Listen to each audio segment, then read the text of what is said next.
Bonjour à tous dans la vidéo des ajouts de rue. Je vais discuter des événements les plus récents dans la série Prequel de House of the Dragon, the Game of Thrones.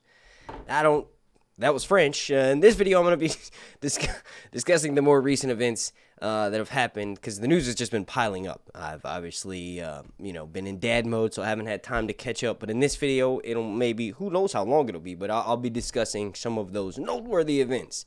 Before we jump into that, please do me a massive solid and slap a like on this video. Like goes going to be 420.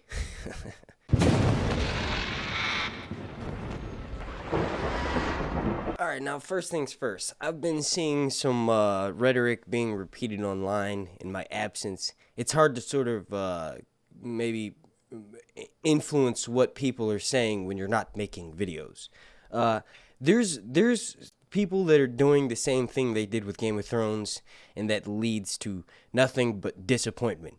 And that's breaking down the story and expecting this adaptation, key fucking word there, adaptation, to be a carbon copy, an exact replica of the books. Or this isn't even the books. This is it's multiple different books, but they kind of all tell the same story from different perspectives. You have the princess and the queen talking about Rhaenyra and her perspective. Then you have the prince's brother, Daemon's side of the story. Then you have what's in Fire and Blood, and that's like a history account of it. So there's no, like, with Game of Thrones, you could be like, oh, okay, season 1 was book 1 of Game of Thrones, you know what I mean? Or, you know what I mean? The last couple of seasons is supposed to be what Dan and Dave thought was going to happen in Winds in A Dream of Spring. That's not the case with this show. That wasn't the case with Game of Thrones because it was an adaptation. That's not going to be the case with this show. If you think you can do something like I have this little fucking window pulled up here, go to a description of Matt Smith, Prince Daemon. So they, like Matt Smith being portraying Prince Daemon. HBO's exact words are the younger brother of King Viserys and heir to the throne. People are going, oh, heir to the throne. That's not necessarily the case in the story. Prince Daemon is kind of like several down the line. He's never actually named Prince of Dragonstone. Viserys names his daughter Rhaenyra Princess of Dragonstone. So if you're trying to say that this is before certain events in the basis for this story, the basis for this adaptation, that because he's being called heir to the throne, that this takes place at long story short, you don't fucking know. They're going to mix and match events to keep everyone on their toes. Not just the average show watcher, but people who have studied the story. To be honest, you could sit down and in about 2 hours in an afternoon and you know the entirety of what's going to happen in Fire and Blood. They have to mix it up. They're going to mix it up. George is reassuring us that it will be with his influence by, having things public, like he's announcing cast members to the series. He's also got the deal that went public for a massive 9 or 10 figure. It's a fucking crazy amount of money, right? And it's over 5 years. So that means that could be potentially the entirety of House of the Dragon. It doesn't have several novels written for it like Game of Thrones, so that means that it's going to be condensed into something that would potentially be 5 to 7 seasons. I've been going for a while now. I didn't make sure this is still recording. All right, we're good. But that could literally be the length of House of the Dragon, maybe a couple more seasons after he leaves, but also he's going to be producing a number of other series. I think it's important to realize that this is going to be an epic series. I'm hoping that this will surpass Game of Thrones. I'm hoping that it, even if it doesn't surpass Game of Thrones, I'm hoping that they shoot to surpass Game of Thrones so that they'll still be fucking up there. It's like that old saying, like when someone says, shoot for the stars, because even if you don't make it, you'll still be, or shoot for the moon, because even if you don't make it, you'll still be among the stars, right? Same thing. Shoot for being greater than Game of Thrones, because even if you aren't great as Game of Thrones or as great as Game of Thrones, you're still going to be fucking close, which is good enough because there's very few television shows that have ever been able to hit that sort of, epicness.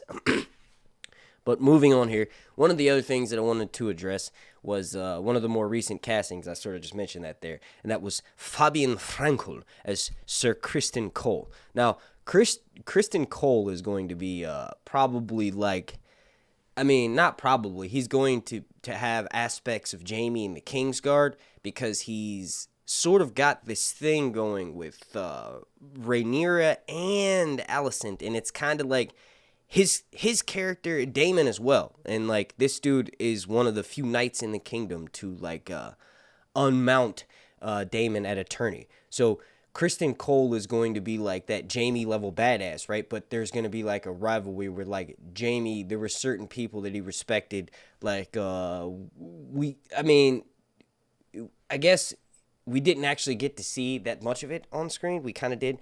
Sort of like Barristan Selmy and Jaime in the earlier seasons, probably season 1, they had that like mutual understanding of who was badass and who wasn't badass. And like Thoros Emir and Jaime, they're all sort of like reminiscing about ancient battle days. Well, these guys, Sir Kristen Cole and Prince Daemon, are in their prime.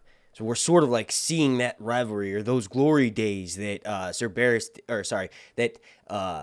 Emir and Jaime are reminiscing about. We're going to get to see those happen in Dance of Dragons. Now, relating back to what I was saying earlier, and I guess to sort of wrap up the new casting for that, I've never heard of this dude, never seen this dude. I'm actually kind of glad that we're getting a bunch of characters that are going to be major characters in this series being played by actors who aren't really known for anything else. It means they have massive shoes to fill because they know that the previous cast, the Game of Thrones cast members, by the end were making buku bucks, and they're also world famous. They're household names. Everybody knows them. And that's ultimately, I think, an actor's true goal and true dream, is to be able to, like, you know, be world famous, also be like, who the fuck knows? I'm not an actor, but I'm just saying that's promising. We have some characters like Matt Smith and Olivia Cook that have been in other projects. I actually just watched Ready Player One last night. It's pretty good.